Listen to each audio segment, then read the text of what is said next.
COVID-19 di Kabupaten Karo. Kami telah terhubung dengan Ketua Gugus Tugas Percepatan Penanganan Kabupaten Karo bersama Bapak Martin. Halo, selamat sore Pak. Selamat sore Mbak Siti. Ya baik Pak, bisa dijelaskan terkait perkembangan penanganan COVID-19 di Kabupaten Karo Pak? Ya, para Pak Siti dan para permesya yang terhormat, kami ucapkan selamat siang menjelang sore ya. Bersama ini mungkin kami laporkan dari Gugus Tugas Kabupaten Karo, Gugus Tugas COVID-19, bahwa kita di Kabupaten Karo sekarang berada di zona merah.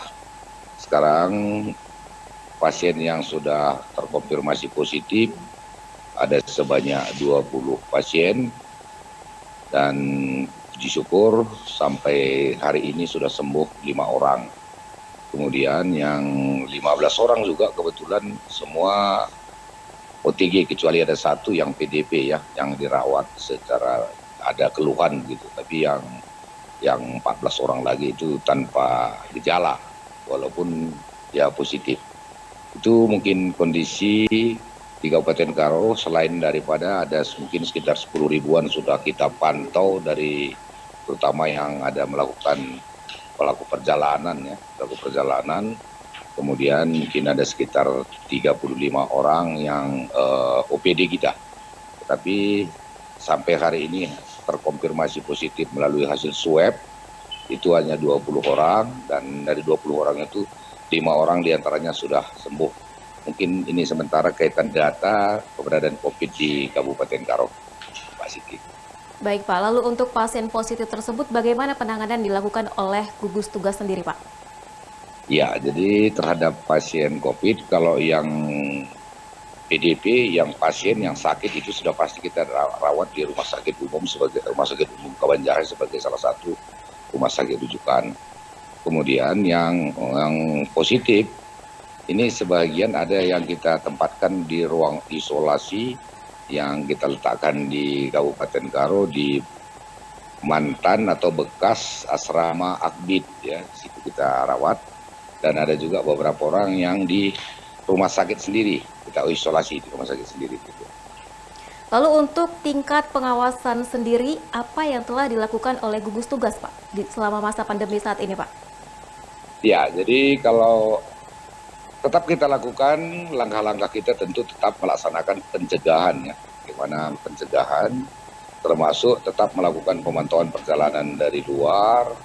Kemudian selain daripada itu tetap kita bagaimana virus yang sudah ada di Kabupaten Karo tidak menyebar. Ya, tentu yang kita lakukan sebagai protokol kesehatan ya, sudah biasa kita ketahui. Yang pertama, kalau keluar rumah pakai masker, kemudian sering cuci tangan, sering melakukan disinfektan di lingkungan, dan yang paling penting mungkin jaga jarak ya, jangan terlalu berkerumun.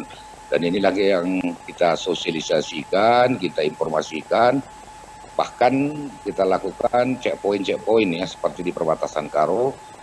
Kalau hanya untuk jalan-jalan, sementara ini mohon maaf mungkin masih kita suruh putar balik begitu sementara begitu. Kemudian mungkin depan nanti kita ada suatu kegiatan yang sedikit mungkin dikembangkan yang bekerjasama dengan TNI Polri yang kami sebut kegiatan tersebut adalah pendisiplinan diri masyarakat. Ini mungkin sebagai salah satu langkah-langkah kami untuk memasuki new normal ya. Jadi bagaimana mereka itu kemungkinan yang selama ini walaupun kita himbau masih ada keramaian, masih banyak yang pakai belum masker. Ini nanti mungkin minggu depan mulai kita laksanakan pengawasan langsung ke lapangan ya. Jadi bersama TNI Polri kita gabungan termasuk Satpol PP dan tentu Dinas Kesehatan. Ini selain daripada kita menghimbau mungkin di sini ada sedikit tindakan lah, tetapi mungkin bukan tindakan hukum yang sifatnya masih preventif, tapi ini sedikit bikin ditegur begitu ya, sudah tegur. Gitu. Ini akan kita laksanakan mulai nanti minggu depan sudah kita laksanakan bersama-sama dengan TNI Polri. Mungkin dengan demikian nanti kita harapkan masyarakat kita sudah terbiasa ya dengan new normal. Jadi walaupun memang sedikit menyebalkan dengan dia harus pakai masker, tidak boleh rame-rame, tapi ini nanti mungkin kita bagaimana kita sadarkan, karena mungkin ke depan juga sesuai dengan kondisi perkembangan COVID ini mau tidak mau artinya SOP kesehatan itu harus tetap berjalan di masyarakat. Jadi bagaimana ini sudah menjadi kebiasaan baru bagi masyarakat, bukan seperti yang selama ini tanpa protokol kesehatan. Mungkin inilah yang kita laksanakan. Kemudian mungkin juga rintangan kami ini masyarakat banyak yang masih belum menyadari. Jadi kadang-kadang ada pasien kita ini seperti ini contohnya ya. Ada semalam ini atau sampai hari ini ada 4 orang pasien kita yang sudah sembuh, hasil swabnya sudah 2 kali negatif, ini sebenarnya sudah bisa kita pulangkan. Tapi masih ada juga penolakan dari masyarakat. Ini sebenarnya yang perlu kita sama-sama ya sadarkan atau menyarankan kepada masyarakat, kalau dia sudah betul-betul negatif, mari kita terima sebagai masyarakat biasa. Tidak usah lagi dikucilkan, tidak usah lagi ditolak gitu ya. Tapi itulah kenyataan-kenyataan yang kita alami di masyarakat kita. Mari sama-sama kita menyampaikan informasi kepada masyarakat. Kalau memang sudah hasil swabnya 2 kali itu sudah sembuh total, berarti sudah sama dengan masyarakat. Jadi tidak perlu lagi ada jarak di kita, seakan-akan bergaul kita juga sudah.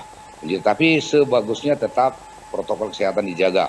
Walaupun dikatakan sudah sembuh, tidak usah terlalu kontak langsung, tetap jaga jarak sebagaimana, karena ya ini kan virus ini belum tahu betul kita sifat-sifatnya ini. Jadi baik kepada masyarakat yang lain, tapi bukan lagi dia itu harus dihindari begitu.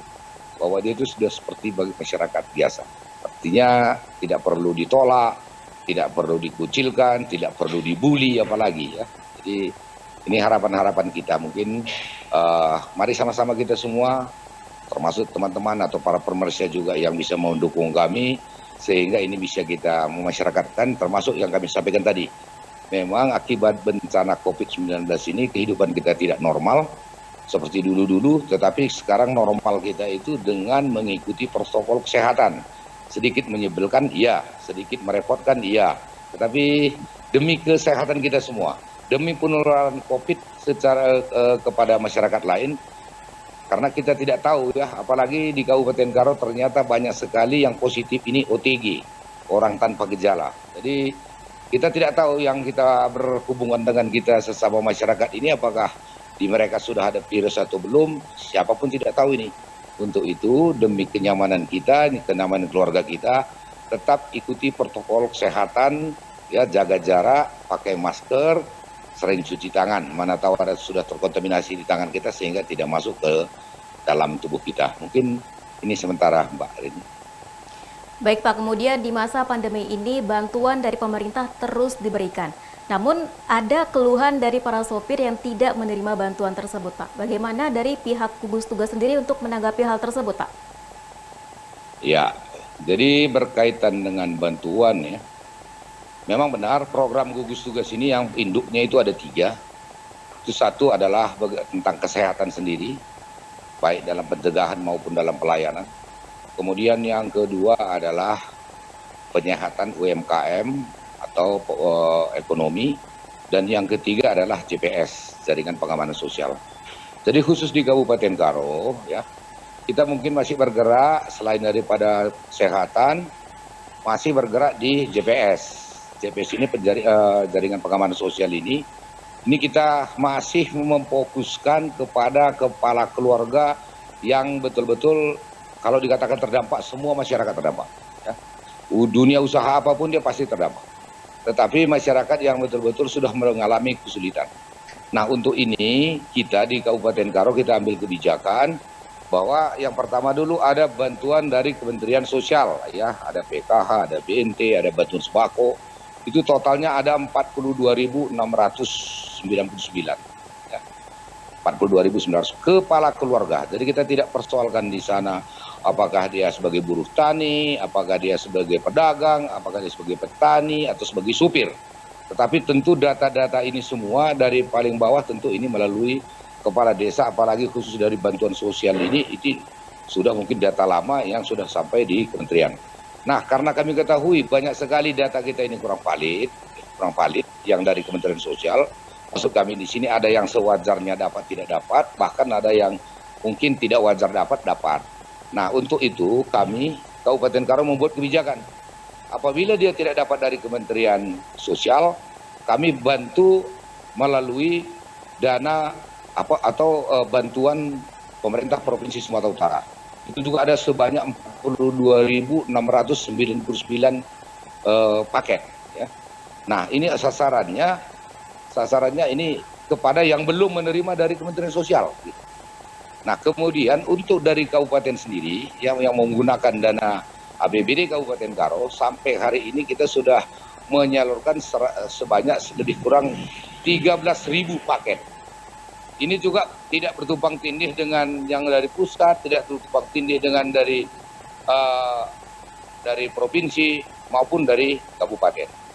Nah, sehingga kemudian yang terakhir ada yang total juga belum tersentuh, kita sentuh melalui anggaran desa, ya, APBDes. Ya, jadi APBDes ini juga perhitungan kami sudah ada dari BLT-nya ini tersalur lebih kurang sekitar 13.000 kakak. Yang mau kami sampaikan berarti secara kakak, secara kepala keluarga, ini sudah mencakup lebih kurang 113 kepala keluarga di Kabupaten Karo. Dengan demikian, kalau istilah tertinggal menurut kami tidak terbantu. Memang kami tidak masuknya melalui profesi, tetapi melalui kepala keluarga. Kepala keluarga ini tentu datanya tetap dari kepala desa maupun kelurahan. Jadi saya kira kalau sekadar tersentuh untuk satu tahap ini, mungkin sudah ada semua tersentuh, bahkan ya sampai hari ini. Jika masih ada ketinggalan, tolong disampaikan data-datanya kepada Dinas Sosial Kabupaten Karo, agar kami tidak lanjuti melalui gugus nanti untuk bisa memberikan bantuan. Tetapi bukan per komunitas atau per profesi, tetap kepada kepala keluarga. Karena kalau profesi ini agak lebih susah ini, karena mungkin satu keluarga ada yang petani, ada yang pedagang, ada yang supir. Jadi bukan berarti tiga-tiga kita bantu. Kita hanya membantu sampai sekarang ini masih daftar kepala keluarga. Dan kalau ada masih tersisa, ya melalui media ini, melalui siaran ini juga kami sampaikan. Segera sampaikan kembali datanya ke Dinas Sosial Kabupaten Karo untuk segera kita tindak lanjuti. Kami pasti tidak lanjuti kalau memang yang bersangkutan betul-betul sangat membutuhkan bantuan. Ya memang Pak, kalau dikatakan keadilan, ini pasti tidak adil. Karena baik dari Kemensos itu ada 600.000 sampai 3 bulan, bahkan ada janji sampai 6 bulan. Dari desa juga demikian, mungkin dari bantuan sembako yang bisa kita ratakan ini nilainya lebih kurang hanya Rp225.000. Dia berbentuk paket sembako. Kalau sama ya pasti tidak sama. Ya. Tapi mungkin sesuai dengan kemampuan pemerintah, kemampuan dengan anggaran yang tidak mungkin disamakan. Tetapi kalau tersentuh kami kira mungkin 70% dari penduduk Kabupaten Karo ini sudah tersentuh bantuan ini. Terlepas dari cukup atau tidak cukup, ya tentu relatif sekali, tapi mungkin perhatian kita sudah sampai di sana sehingga yang terlaksana sekarang seperti kami katakan tadi sudah lebih kurang terbantu 113.000 kepala keluarga, baik dari Kemensos, dari provinsi, dari kabupaten maupun dari pemerintahan desa yang tentu sesuai dengan diarahkan oleh Kementerian Desa. Ini sementara Mbak Rini yang bisa kami sampaikan. Baik Pak, kemudian Pak terkait salah satu Karo ini adalah salah satu wisata favorit masyarakat. Apakah untuk pengunjung sendiri masih diberlakukan perpanjangan untuk tidak mendatangi Karo atau bagaimana nih Pak? Ya, jadi ini memang sangat dilema sekali ya bagi pemerintah Kabupaten Karo, bagi masyarakat Karo. Ya, termasuk mungkin bagi teman-teman wisatawan, terutama lokal dari Medan, dari mana yang sebenarnya mungkin juga sudah jenuh, ingin berkunjung ke Karo dengan udara segar, dengan pemandangan alami. Kami menyadari ini. Tetapi demi sedikit mencegah penyebaran corona ini, virus corona ini memang sampai hari ini secara resmi pembukaan wisata umum belum ada. Tetapi kita tidak juga menutup hotel, kedai atau restoran, kita tidak menutup. Tetapi tidak mengizinkan dalam bentuk keramaian. Makanya objek-objek wisata yang dikelola oleh pemerintah sementara ini kita tutup. Ya, kita tutup seperti Bukit Gundaling, ya katakanlah dan lain-lain ya, mungkin air terjun pisau-pisau gitu.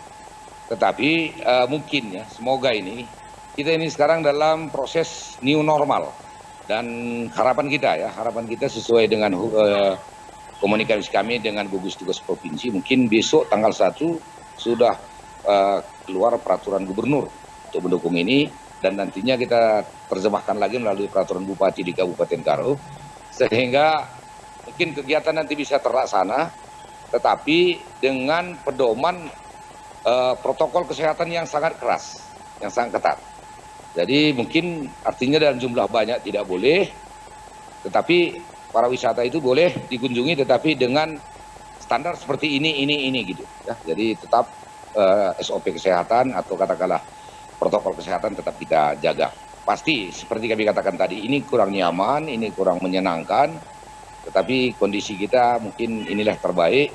Jadi saya kira mari kita saling memaklumi, baik dari para pelaku wisatanya, ya dunia usahanya, maupun wisatawannya.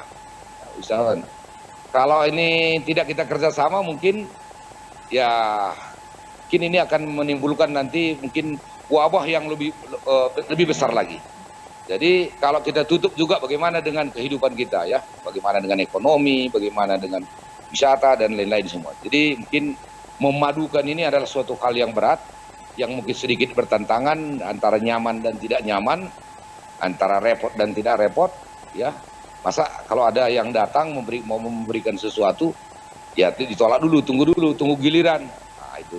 Tapi memang harus seperti itu kita lakukan untuk dua-dua bisa berjalan, ekonomi atau katakanlah produktif berjalan, tapi kesehatan juga, terutama penyebaran COVID ini tidak meluas. Mungkin begitu Mbak Siti. Baik Pak, terima kasih atas informasinya dan selamat beraktivitas kembali Pak. Ya, terima kasih Mbak Rini dan terima kasih pada pemirsa. Menjuah-juah. Ya, baik pemirsa, demikianlah Sumut terkini langsung dari Kabupaten Karo.